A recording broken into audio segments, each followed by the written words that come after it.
Hello everyone, welcome back to my YouTube channel.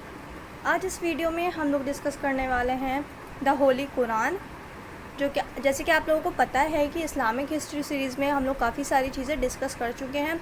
और जैसे Islamic studies का syllabus है ग्रेजुएशन का एज़ वेल एज़ मास्टर्स का, तो उसी के अकॉर्डिंग मैं जो है ये सीरीज़ जो है कंटिन्यू कर रही हूँ कि किस तरीके से कौन से टॉपिक्स आ रहे हैं, आपके कौन कौन से टॉपिक्स मेंशन है सिलेबस में। तो मैं सीक्वेंस से ये जो सीरीज़ है वो कंटिन्यू कर रही हूँ।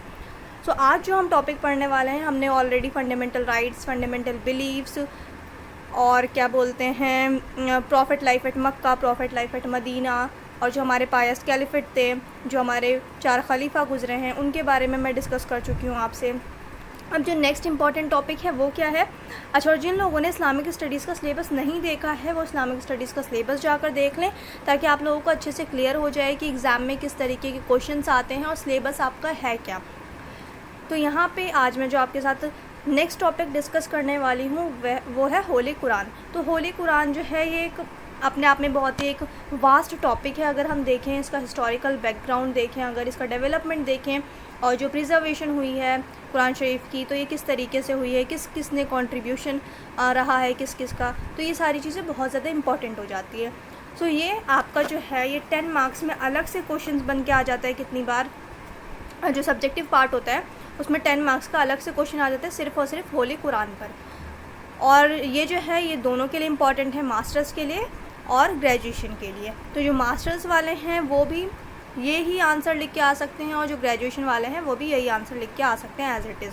तो यहाँ पे जो पूरी स्लाइड है हमारे पास, जो यहाँ पे मैंने आपके लिए फ्रेम किया है, पूरा आंसर है ये, आपको कुछ चेंज नहीं करना है। अच्छा, जो ग्रेजुएशन वाले हैं उनका क्या है कि उन्हें बेसिक नॉलेज होनी चाहिए। तो ग्रेजुएशन वालों के लिए मैं यहाँ पे थोड़ा सा बता दूँगी कि आप लोग कौन कौन सी लाइन्स जो हैं वो कट कर सकते हैं।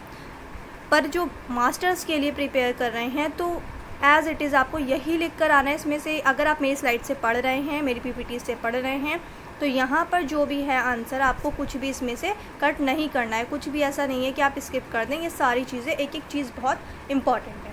सो वीडियो को स्टार्ट करते हैं। हमारा जो टॉपिक है वो है Holi Quran. So the holy Quran is the sacred book of the Muslims. क्या है? होली बुक है, सेक्रेड बुक है मुस्लिम्स की, जिसे रिलीजियस बुक कहा जाता है कि मुसलमानों की एक जो रिलीजियस बुक है वो क्या है, कुरान जो है वो एक रिलीजियस बुक है, एक सेक्रेड बुक है मुस्लिम्स की। Then it was revealed to the holy prophet of Islam. और ये जो बुक है यानी कि कुरान जो है ये किस पर रिवील हुई है, ये किस पर नाजिल की गई है? ये रसूल अल्लाह पर नाजिल की गई है थ्रू द एंजल जिब्राइल। मतलब हज़रत जिब्राइल अलैहिस्सलाम, जो एंजल जिब्राइल हैं वो क्या होते थे, वो वही लेकर आया करते थे हमारे नबी के पास।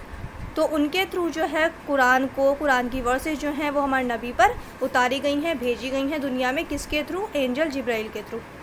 अच्छा, ये वाला क्वेश्चन जो है ये पूछ लेते हैं 1 वर्ड में भी, मतलब जो MCQ वाले क्वेश्चंस होते हैं 40 मार्क्स के ऑब्जेक्टिव क्वेश्चंस, तो उसमें भी ये क्वेश्चन पूछ लिया जाता है कि जो वही लेकर आते थे, जो रिवीलेशन लेकर आया करते थे दुनिया में, वो कौन से फरिश्ते थे?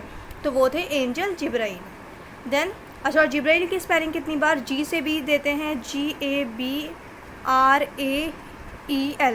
तो कितनी बार कंफ्यूज हो जाते हैं स्टूडेंट्स। तो ये जो है ये दोनों स्पेलिंग होती है जिब्राइल की, तो ये आप लोग कंफ्यूज नहीं होना। अब यहाँ पे जो नेक्स्ट है okay, the word Quran is derived from the word करा। जो बेसिकली जो ये कुरान वर्ड है, कुरान वर्ड किस वर्ड से बना है? अराबिक वर्ड है करा। इस वर्ड से जो है, इस वर्ड से कुरान बनाया गया है। मतलब कुरान जो एक प्रॉपर वर्ड है उसका जो कह लें कि डिराइव किया गया है वो क्या है? करा से, जिसका मतलब होता है कलेक्टेड टुगेदर। जो एक साथ जो वर्सेस आई हैं वो सारी क्या है, एक साथ कलेक्ट करके एक बुक की फॉर्म में हमारे पास है, तो जिसका मतलब होता है कलेक्टेड टुगेदर। और इसका और भी क्या मतलब होता है? बी रीड और रिसाइट, कि पढ़ो उसे बार बार, जो तुम्हारे पास है चीज़, मतलब जो बुक है तुम्हारे पास, जो रिवीलेशन है उसे पढ़ो। तो कुरान का जो बेसिकली मतलब जो कुरान है वो किस वर्ड से बना गया है? करा से लिया गया है, जिसका मतलब होता है कलेक्टेड टुगेदर। और क्या मतलब होता है? बी रीड और recited. Then the sacred book is so called because it is a collection of the best religious teachings. अच्छा, तो यहाँ पे जो क्या है कि the sacred book is so called, मतलब कि यहाँ पे जो सेक्रेड बुक कहा जाता है, तो ये ऐसा कहा जाता है सिर्फ़ कि मुस्लिम्स के लिए है ये बुक जो है, कुरान जो है ये सिर्फ़ मुस्लिम्स के लिए है, रिलीजियस बुक्स कहा जाता है। तो ऐसा सिर्फ कहा जाता है कि ये सिर्फ मुसलमानों के लिए, पर ऐसा नहीं है। ये क्या है, ये एक कलेक्शन है जो कुरान है बेस्ट रिलीजियस टीचिंग्स की, जिसमें ह्यूमन राइट्स की बात की गई है, जिसमें विमेन राइट्स की बात की गई है, जिसमें क्या कहते हैं आप एनवायरनमेंट से रिलेटेड बात की गई है। हर चीज़ के बारे में मतलब जो भी एक आपको ज़िंदगी जीने के लिए जो भी एक प्रॉपर अंडरस्टैंडिंग होनी चाहिए, जो भी अच्छी चीज़ होनी चाहिए, ह्यूमैनिटी के लिए जो चीज़ होनी चाहिए, वो सारी चीज़ें क्या हैं आपको कुरान में मिलेंगी। तो यहाँ पे जो है इसलिए कहा गया है सो कॉल्ड इसलिए कहा गया है क्योंकि ऐसा सिर्फ कहा जाता है कि मुस्लिम्स की बुक है, पर ऐसा नहीं है। ये जो कुरान है, हमारी जो बुक है, ये क्या है, ये बेसिकली ये एक ह्यूमैनिटी के लिए बुक है, ह्यूमन काइंड के लिए है। सो यहाँ पे जो है यही चीज़ है। देन नेक्स्ट क्या है, it is the last testament in a series of divine revelations from God. Quran जो है, अब क्या कहा जा रहा है कि कुरान जो है वो लास्ट क्या, अच्छा अब पहले जैसे कि और भी नबी आए हैं और उनके ऊपर भी क्या है किताबें उतारी गई हैं, कुरान से पहले भी दुनिया में किताबें उतारी गई हैं दूसरे नबियों पे। तो यहाँ पे क्या बताया गया है कि कुरान जो है वो लास्ट टेस्टामेंट है in a series of divine revelations from God. जो अल्लाह की तरफ से जो दुनिया में पैगाम आते थे, जो मैसेजेस आते थे लोगों के लिए, तो वो क्या है, ये जो है ये सीरीज़ का बिल्कुल लास्ट जो बुक उतारी गई है, बिल्कुल लास्ट टेस्टामेंट है, ये लास्ट बुक है। इसके बाद कोई भी वही कोई भी रिविलेशन दुनिया में नहीं आएगी। Then Islam is a continuation of the teachings of previous prophets such as Noah, Abraham, David, Moses and Jesus, peace be upon them all, some of whom were also given divine books. So यहाँ पे क्या बताया जा रहा है कि इस्लाम जो है, इस्लाम जो मज़हब है, हमारा जो रिलीजन है इस्लाम, ये क्या है, ये continuation of the teachings of previous profits. ये किसका है, इस्लाम क्या है कि ऐसा नहीं कह सकते इस्लाम जो है रिलीजन वो 1500 ईयर्स एगो पुराना है, बस 1500 साल पहले आया था, नहीं। जो हमारा जो रिलीजन है इस्लाम, वो क्या है, वो कंटिन्यूशन है किस चीज़ की, जो पहले प्रॉफिट आए हैं, जो पहले नबी आए हैं, गुज़र चुके हैं दुनिया से, आदम अलैहिस्सलाम से लेकर के हमारे रसूल तक जितने भी नबी गुज़रे हैं बीच में। जैसे कि एक जगह मेंशन है कि 1,24,000 पैगंबर आए हैं दुनिया में। तो इस तरीके से जितने भी नबी आए हैं, जितने भी पैगंबर आए हैं दुनिया में, तो इस्लाम जो है क्या है, उन सब का कंटिन्यूशन है। इस्लाम ऐसा नहीं है कि कुछ भी नया है। जो टीचिंग्स है इस्लाम की, वो क्या है, ये वो प्रीवियस टीचिंग्स हैं किसकी, जो नूह अलैहिस्सलाम जो नूह अलैहिस्सलाम, इब्राहीम अलैहिस्सलाम, दाऊद अलैहिस्सलाम, मूसा अलैहिस्सलाम, ईसा अलैहिस्सलाम ने जो टीचिंग्स दुनिया को बताई थी, जो मैसेजेस दुनिया को बताए थे, वो वही सारी चीज़ें क्या है, कुरान भी वही सारी चीज़ें बताता है, इस्लाम भी वही सारी चीज़ें बताता है। क्योंकि इस्लाम से पहले जो अल्लाह की तरफ से मज़हब भेजे गए थे, वो जो नबी भेजे गए थे, वो कौन थे, नूह अलैहिस्सलाम, अब्राहम अलैहिस्सलाम, दाऊद अलैहिस्सलाम, मूसा अलैहिस्सलाम और ईसा अलैहिस्सलाम। तो इसी तरीके से बहुत सारे नबी भेजे गए थे दुनिया में, बहुत सारे पैगंबर भेजे गए थे। तो वही उनके साथ भी क्या था कि वो यही मैसेजेस देते थे लोगों को कि अल्लाह क्या है, अल्लाह एक है, अल्लाह की इबादत करनी चाहिए। तो ये जो है कुरान भी क्या कहता है, कुरान भी यही कहता है। और क्या कि some of whom were also given divine books, और इनमें से कितने सारे नबियों पर जो है वो बुक्स भी उतारी गई हैं। जैसे कि कुरान हमारे नबी पे नाजिल की गई है, उसी तरीके से ईसा अलैहिस्सलाम पर इंजील उतारी गई है, मूसा अलैहिस्सलाम पर दाऊद उतारी गई है, ज़बूर उतारी गई है, और दाऊद अलैहिस्सलाम पे ज़बूर एंड यहाँ पे जो है दाऊद अलैहिस्सलाम पे कौन सी बुक उतारी गई थी, ये आता है ऑब्जेक्टिव में। दाऊद अलैहिस्सलाम पे उतारी गई थी ज़बूर, और मूसा अलैहिस्सलाम पे उतारी गई थी तौरात, और ईसा अलैहिस्सलाम पे जो बुक उतारी गई थी वो क्या थी, इंजील। तो कितनी बार ये क्वेश्चन आ जाता है एग्ज़ाम में ऑब्जेक्टिव टाइप में। तो यहाँ पे जो नेम है ना, मैं आपको यहाँ पे नाम बता दूँ। यहाँ पे जो नाम लिखा है नूह, अब्राहम, डेविड, मूसा, तो नूह किसे कहते हैं, नूह अलैहिस्सलाम को। अब्राहम जो है, अब्राहम इंग्लिश में कहा जाता है। इब्राहीम अलैहिस्सलाम को जो है जो वेस्ट का थोड़ा वो है, तो अब्राहम कहा जाता है इब्राहीम को। देन डेविड जो है, डेविड किसको कहा जाता है, दाऊद अलैहिस्सलाम को। जो दाऊद है, दाऊद नाम जो है वो वेस्ट में प्रोनाउंस किया जाता है क्या, डेविड। एंड जो मूसा अलैहिस्सलाम का नाम है मूसा, वो वेस्ट में प्रोनाउंस किया जाता है मोसेस। एंड ईसा अलैहिस्सलाम का जो नेम है ईसा, वो क्या प्रोनाउंस किया जाता है वेस्ट में, जीसस। तो यहाँ पे जो है ये हमारे नबियों के नाम हैं, Nuh, Abraham, David, Moses and Jesus. ये आप इब्राहिम भी लिख सकते हैं अब्राहम की जगह, वहाँ पे कुछ भी गलत नहीं होगा। डेविड की जगह दाऊद लिख सकते हैं। आप जिस चीज़ में कंफर्टेबल हैं आप वैसे लिख सकते हैं। देन नेक्स्ट क्या है, Muslims believed that the key message brought by all profits was the same. वही चीज़ जो मैंने आपको ऊपर बताई कि जितने भी नबी आए हैं उनका पैगाम जो था वो सिमिलर होता था कि अल्लाह एक है। उनकी टीचिंग्स जो है उनके बारे में बताया जाता था, ये औरतों पे जुल्म ना करें, बच्चों पर जुल्म ना करें। तो इस तरीके की जो टीचिंग्स कुरान देता है, वैसे ही क्या हमारे जो प्रीवियस प्रॉफिट रहे हैं वो भी यही सारी टीचिंग्स अल्लाह की तरफ से जो भेजी जाती थी ये लोगों को बताया करते थे। Then to believe in one God, वही चीज़ जो मैंने आपको बताई कि अल्लाह एक है, अल्लाह के सिवा कोई इबादत के माबूद नहीं। Then and not to associate partners with him, Allah के साथ किसी को भी शरीक नहीं किया जा सकता। To stay away from sins, और यही चीज़ें बताई गई हैं कुरान में जो कि प्रीवियस प्रॉफिट लेके बताते थे दुनिया को कि गुनाहों से बचो, और जो अपनी लाइफ है वो क्या है, वो खुदा के लिए जैसा खुदा ने बताया है, जैसे अल्लाह ताला ने बताया है उसी तरीके से अपनी ज़िंदगी जो है जियो। तो यहाँ पे क्या है, ये कुरान के बारे में थोड़ा सा आपका जो इंट्रोडक्शन है। तो यहाँ पे मैं एक फिर से रिपीट कर देती हूँ कि कुरान बेसिकली क्या है। कुरान मुसलमानों की सेक्रेट बुक है, मतलब जो कि रसूल अल्लाह पर नाजिल हुई है थ्रू द एंजल जिब्राइल। और जो कुरान जो वर्ड है बेसिकली ये कहाँ से डिराइव किया गया है, करा से, जिसका मतलब होता है कलेक्टेड टुगेदर या फिर बी रीड और recite. Then the secret book is so called, अच्छा सेक्रेट, ये मैंने आपको बता दिया कि सेक्रेट बुक सिर्फ कहा जाता है पर ऐसा नहीं है, ये पूरी ह्यूमैनिटी के लिए ये बुक जो है ये अल्लाह ताला ने भेजी है। देन ये जो है ये लास्ट सीरीज़ है, जो रिविलेशंस आई हैं उनमें क्या है, जो कुरान है वो लास्ट सीरीज़ है वही का, रिविलेशन का। इसके बाद कोई भी वही नाजिल नहीं होगी, कोई भी बुक जो है वो दुनिया में नहीं आएगी, किसी भी आगे कोई भी नबी नहीं आएंगे। Then Islam is a continuation of the teachings of the previous prophets. तो यहाँ पे वही चीज़ है कि कुरान जो है, इस्लाम जो है, ये किस चीज़ की टीचिंग्स देता है, जो प्रीवियस हमारे प्रॉफिट्स गुजरे हैं ये उन्हीं की टीचिंग जो है कंटिन्यू कर रहा है। वही सारी चीज़ें बताता है लोगों को कि अल्लाह एक है, गुनाहों से बचना चाहिए, विमेन राइट्स के बारे में बात करता है, ह्यूमैनिटी के बारे में बात की जाती है। देन अब नेक्स्ट जो है हमारे पास क्या है, ये थोड़ा सा ये ब्रीफ इंट्रोडक्शन था। अब यहाँ पे क्या है, the Quran is unique because it is the only revealed book that exist today in the precise form and content in which it was originally revealed. Yes, Quran जो है एक यूनिक बुक है। यूनिक क्यों कहा जाता है, क्योंकि कुरान को यूनिक इस वजह से कहा जाता है कि जो कुरान जो भेजी गई थी दुनिया में, जो वर्सेस नाजिल की गई थी रसूल अल्लाह पर, वो सिर्फ़ और सिर्फ, अच्छा इससे पहले मैंने आपको बताया कि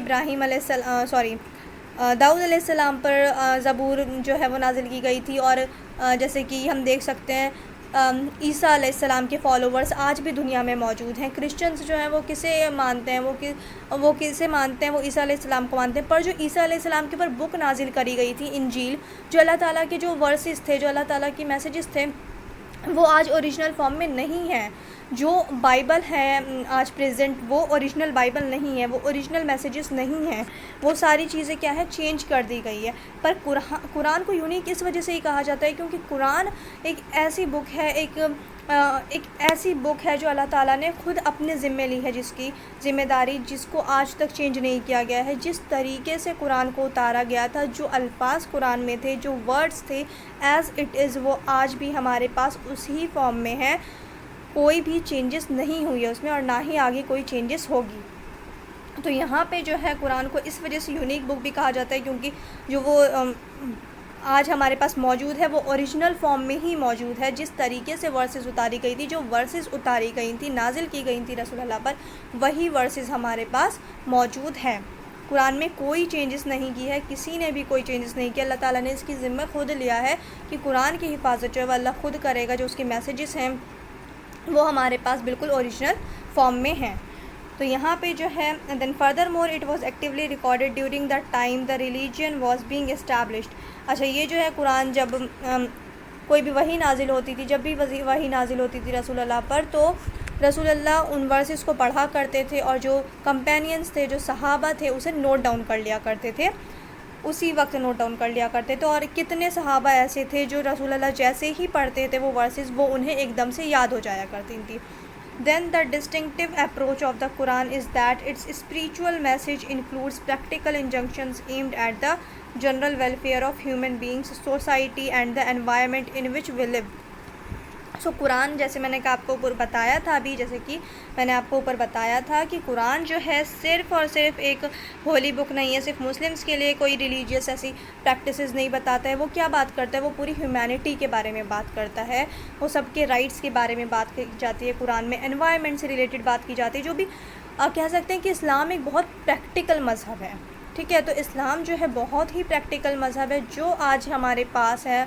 हम जैसी ज़िंदगी गुजारें, हम जहाँ रह रहे हैं, जिस एनवायरनमेंट में हम रह रहे हैं, तो उसे हम कैसे प्रोटेक्ट कर सकते हैं, उसे प्रोटेक्ट करना चाहिए, नहीं करना चाहिए, ये सारी चीज़ें क्या हैं, ये कुरान में मौजूद है। सोसाइटी कैसी होनी चाहिए, किस तरीके से जो इतने गुनाह हैं दुनिया में हो रहे हैं तो उसकी क्या सज़ाएं होनी चाहिए, क्या गुनाह है, क्या सवाब है, क्या चीज़ गलत है, क्या सही है, ये सारी चीज़ें जो हैं सिर्फ रिलीजियस पर्सपेक्टिव से नहीं, सोसाइटल पर्सपेक्टिव से भी कुरान क्या है, हर चीज़ मेंशन करता है। कुरान में हर चीज़ बताई गई है कि एक सोसाइटी, एक हम कह लें कि वेल डेवलप्ड सोसाइटी किस तरीके की होनी चाहिए, लोग कैसे होने चाहिए, क्या चीज़ें अच्छी हैं, क्या चीज़ें बुरी हैं, तो ये सारी चीज़ें कुरान जो है मेंशन करता है।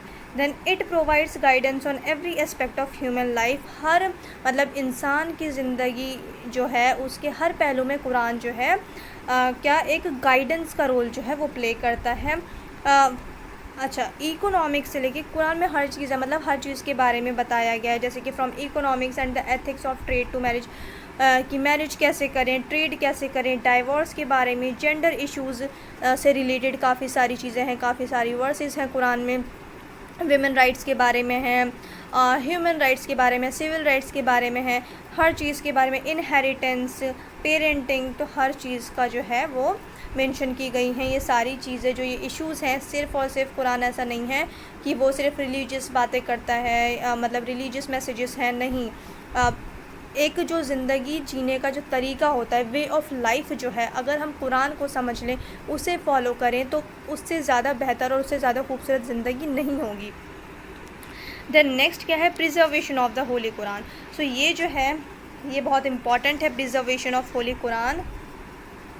ये बहुत ज़्यादा इम्पॉर्टेंट है कि अब उसको प्रिजर्व कैसे किया गया था। जब रसूल अल्लाह पर वही आती थी तो उसको नोट डाउन कर लिया जाता था, तो बाद में वो किस तरीके से पूरी एक बुक की फॉर्म में बनाया गया और लोगों तक पहुंचाई गई।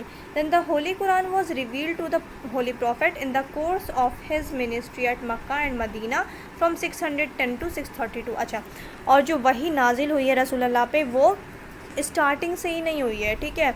वो कब, मतलब जब 40 इयर्स के थे रसूल अल्लाह, तब उनके पास पहली वही आई थी गारे हिरा में। और वो ईयर कौन सा था, वो ईयर था 610। तो 610 से लेके 632 का जो टाइम पीरियड था, 23 इयर्स का ये पूरा टाइम पीरियड जो था, इसमें इन 23 सालों में वही उतारी गई है रसूल अल्लाह पर।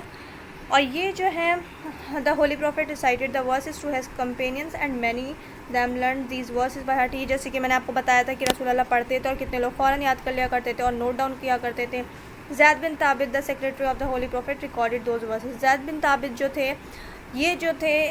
ये रिकॉर्ड कर लिया करते थे, नोट डाउन कर लिया करते थे उन वर्सेस को, जो भी रसूल अल्लाह रिसाइट करते थे, पढ़ते थे। देन अच्छा, ज़ैद बिन ताबित के बारे में क्वेश्चन आ जाता है कि रसूल अल्लाह ने अडॉप्ट किसे किया था, मतलब रसूल अल्लाह ने के जो बेटे थे जिन्हें अडॉप्ट किया था वो कौन थे, तो वो जो थे वो ज़ैद बिन ताबित थे। ज़ैद बिन ताबित को रसूल अल्लाह ने अडॉप्ट किया था, सो ज़ैद बिन ताबित, ये क्वेश्चन पूछ लिया जाता है, तो इसलिए मैंने आपको बता दी, इंपॉर्टेंट है ये। अब नेक्स्ट क्या है, after the death of the holy profit under the directions of the caliph हज़रत Abu Bakr, Zayd radiallahu ta'ala anhu collected the verses from copies written on flat stones, pieces of leather, palm leaves and from the heart of men, and from this collection he compiled a fair copy। रसूल अल्लाह की death के बाद, पर्दा फरमाने के बाद, जब अबू बकर रदियल्लाहु ताला अन्हु रूल कर रहे थे कंट्री पे, हमारे पहले खलीफा जो गुज़रे हैं, तो उन्होंने जो है ये हुक्म दिया था बैटल ऑफ यमामा के बाद कि कुरान को प्रिज़र्व करना चाहिए, लोगों तक पहुंचानी चाहिए। तो ज़ैद रज़ियल्लाहु ताला अन्हु ने जो जितनी भी वर्सेस थी वो सारी कलेक्ट करी थी, जितनी भी वर्सेस की कॉपीज़ थी, अच्छा, वो कहाँ कहाँ लिखे गए थे? सब जगह से, स्टोन्स पर, पत्थरों पर लिखे गए थे, लेदर के पीसेस पर लिखे गए थे, पाम लीव्स पर लिखे गए थे। और मैंने जैसे कि आपको बताया था कि लोग याद कर लिया करते, तो यहाँ पे वही चीज़ है, heart of man, and from this collection he compiled a fair copy. और जितनी भी ये सारी कलेक्शन थी, ये सब कलेक्ट किया ज़ैद बिन ताबित ने। उसके बाद उन्हें उन सारी वर्सेस को एक बुक के फॉर्म में पूरी एक कलेक्ट करके एक जगह लिख करके उसे पूरे एक बुक की फॉर्म में लोगों तक पहुंचाया गया। Then this transcript passed from Hazrat Abu Bakr to हज़रत उमर रज़ियल्लाहु ताला अन्हु। उसके बाद हज़रत अबू बकर के बाद हज़रत उमर रज़ियल्लाहु ताला अन्हु जो थे वो क्या थे? वो हमारे दूसरे खलीफा थे। तो जो हज़रत अबू बकर का ये काम था कंपाइलेशन ऑफ कुरान का, ये इन्होंने पास किया। जो कुरान की कॉपीज़ थी जो पूरी एक बुक की फॉर्म में बनाया गया था, ये इन्होंने हज़रत उमर रज़ियल्लाहु ताला अन्हु को दिया। और हज़रत उमर रज़ियल्लाहु ताला अन्हु ने ये जो ज़िम्मेदारी थी कुरान की, जो पूरी कुरान लिखी गई थी ज़ैद बिन ताबित ने पूरा कलेक्ट करके जो ओरिजिनल फॉर्म में जो लिखा था, वो हज़रत हफ्सा को मतलब उनके ज़िम्मे दे दिया था हज़रत उमर रज़ियल्लाहु ताला अन्हु ने। हज़रत हफ्सा कौन है? हज़रत हफ्सा जो हैं वो हज़रत उमर रज़ियल्लाहु ताला अन्हु की बेटी हैं और रसूल अल्लाह की ये ज़ौजा थी। तो रसूल अल्लाह की ज़ौजा भी थी और हज़रत उमर की ये बेटी थी। तो इनके अंडर जो है दे दिया गया था इनको संभाल के रखने के लिए वो कुरान की कॉपी हज़रत उमर ने। तो यहाँ पे वही है, one of his wives of the holy prophet. Then next क्या है? When Hazrat Usman radiallahu ta'ala anhu became the caliph, Zayd radiallahu ta'ala anhu revised the compilation. When the revision was complete, the standard text was prescribed and all unauthorized texts were collected and destroyed. जब हज़रत उस्मान रदियल्लाहु ताला अन्हु जब तीसरे खलीफा बने तो फिर क्या हुआ कि ज़ैद रदियल्लाहु ताला अन्हु ने वो जो कॉपी थी वो क्या किया गया, हज़रत हफ्सा से लिया और उसको दोबारा से बहुत सारी कॉपीज़ उसकी तैयार की गई और जो कंप्लीट वो पूरा जो प्रोसेस था उसे लोगों तक पहुंचाया गया। स्टैंडर्ड टेक्स्ट जो थे वो लोगों तक पहुंचाए गए। अच्छा, और जो बाकी पहले की जैसे पाम लीव्स पे मैंने बताया, स्टोन्स पे बताया, तो ये जितनी भी रिकॉर्डिंग्स थी इन सब को इकट्ठा किया गया। जब ये सारी एक जगह लिख ली गई उसके बाद जो अलग अलग वर्सेस नोट की गई थी उन सब को इकट्ठा किया गया और जो प्रीवियस टेक्स्ट थे उसको क्या कर दिया गया, उसको पूरी तरीके से डिस्ट्रॉय कर दिया गया ताकि जो हमारे पास ओरिजिनल फॉर्म में मौजूद है वही आगे चले। कोई ऐसा ना करे कि जैसे अब पीसेस ऑफ लेदर पे लिखा था तो किसी ने वो लेकर के चेंज कर दें वर्सेस, तो इस तरीके से कोई ना कर सके। तो इस वजह से क्या किया गया था, जो प्रीवियस रिकॉर्डिंग्स थी पूरी डिफरेंट चीज़ों पर वो सारी डिस्ट्रॉय कर दी गई थी क्योंकि वो सब नोट डाउन कर लिया था एक बुक की फॉर्म में, इस वजह से। देन दैट और एक बहुत बड़ा रीज़न ये था कि लोगों तक कोई भी गलत मैसेज ना पहुंचा सके, तो इस वजह से सारे मैसेज एक साथ कलेक्ट करके एक बुक की फॉर्म में जो कुरान है हमारे पास मौजूद वो लोगों तक पहुंचाना शुरू किया। देन दैट वाज इन 651 में ये पूरा जो है कॉपीज़ जो है मैक्सिमम कॉपीज़ जितनी हो सकती थी बहुत सारी कॉपीज़ तैयार की गई क्योंकि हज़रत उस्मान के टाइम पे ऐसा हुआ था कि इन्होंने नोट किया था कि लोग गलत तरीके से कुरान पढ़ रहे हैं। जो जिस तरीके से कुरान ओरिजिनल आया था उस तरीके से लोग नहीं पढ़ रहे हैं, तो उनको बताया गया कि कुरान किस तरीके से पढ़ना है। तो इस वजह से उन्होंने ये डिसीजन लिया था कि मैक्सिमम कॉपीज़ तैयार करवाई गई। हज़रत हफ्सा से वो प्रीवियस कॉपी लेकर के उसी बहुत सारी कॉपीज़ तैयार करवाई गई और लोगों तक पहुंचाया गया। लोगों को बताया गया कि कुरान क्या है, कुरान को किस तरीके से आपको पढ़ना है और किस तरीके से फॉलो करना है। देन और ये सारी चीज़ हुई थी 651 में। Since then there has been no change in the holy Quran. उसके बाद कोई भी चेंजेस नहीं हुई है होली कुरान में, कुछ भी चेंज नहीं हुआ। And it has been preserved in the original form, और ये आज भी जो है ये ओरिजिनल फॉर्म में मौजूद है। सो ये जो थी ये एक ब्रीफ हिस्ट्री थी कुरान की। आई होप आप लोगों को अच्छे से क्लियर हो गया होगा और एग्ज़ाम के पर्सपेक्टिव से बहुत इंपॉर्टेंट है। अच्छा, और कुछ स्टूडेंट्स कह रहे थे कि मैम CUET होगा जामिया में, तो अभी कुछ नहीं कह सकते हैं। अभी कोई भी ऐसी जामिया की तरफ से कोई भी ऐसा ऑफिशियल नोटिस आउट नहीं हुआ है। तो आप लोग जो है जो लोग तैयारी कर रहे हैं वो अपनी तैयारी कंटिन्यू रखें। अब देखते हैं आगे जैसे भी होगा आपको चैनल पे अपडेट मिल जाएगा। चैनल को सब्सक्राइब कर लें, वीडियो अच्छी लगे तो वीडियो को लाइक कर दें। अब मिलते हैं नेक्स्ट वीडियो में।